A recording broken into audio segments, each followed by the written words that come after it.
At any moment, an Iran-leaked terror suspect accused of plotting a handful of attacks both in the United States and Europe is due in court.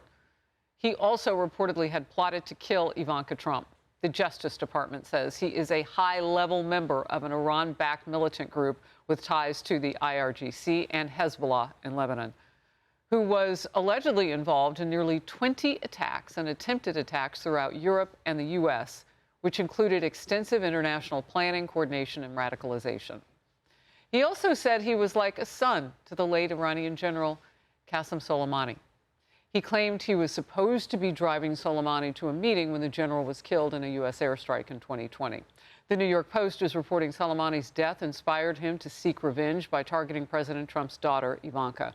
And according to the Post, he told people, quote, "We need to kill Ivanka to burn down the house of Trump the way he burned down our house," end of quote. He also posted a photograph of Ivanka's Florida home on X, warning that revenge is a matter of time.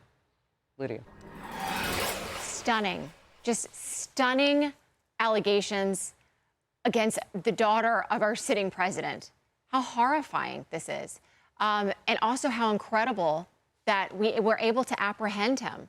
According to the allegations, they apprehended him as he was traveling through Turkey and were able to make an arrest and evidently bring him here.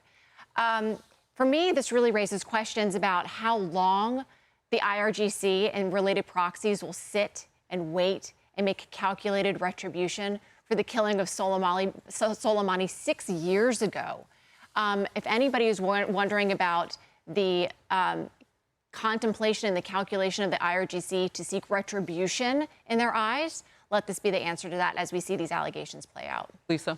Well, I mean, I think it just goes to show, obviously, we're fighting a war abroad in Iran, but the threat to the United States and here hits close to home as well with this. FBI Director Kash Patel recently testified before Congress that they have created the Iran Threats Mission Center, and they've seen an increase of 47% increase in arrests of foreign intelligence assets and spies as well. We know that former Director Christopher Wray had testified before Congress warning about sleeper cells here in the United States. We saw a massive uptick on people on the terror watch list trying to enter into the United States under the Biden administration. We saw a lot of gotaways as well. So Lord only knows who's here in the United States. And then we've seen, including this, other plots foiled of attempted kidnappings via Iran, as well as assassination plots as well. So, we're fighting a war abroad, but the threats here at home exist as well. And really goes deeper about what you're saying, Lisa, is the fact that you've got all this push among Democrats against ICE and them doing their jobs. Part of them doing their jobs is finding the people who would do us harm.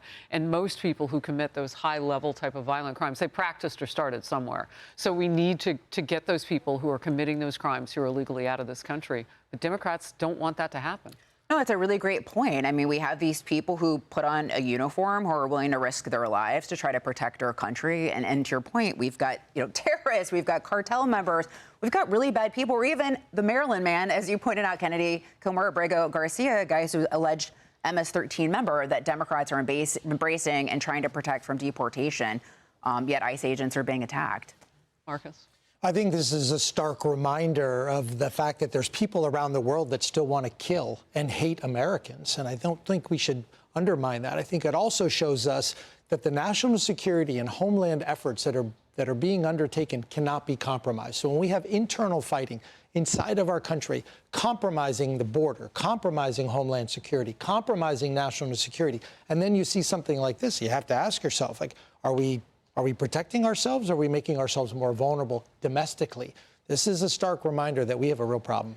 Well, and what I think of when you're talking about that is that 70-day-plus DHS shutdown that the Democrats perpetrated. Look, I don't just pick on that side of the aisle because of any one particular reason other than what you said. It makes us less safe. If that's what they want to defund and fight over, there's got to be another way to make their points and policy clear outside of endangering the rest of us. Yeah, and there has to be a policy in this country that has nothing to do with politics in terms of vetting and finding out who the most dangerous people are, especially the ones linked to terror groups.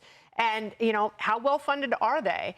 How efficient is their radicalization enterprise. And it's really scary to think because, this guy was well funded. He had a special Iraqi passport that allowed him to, essentially evade security in a number of countries.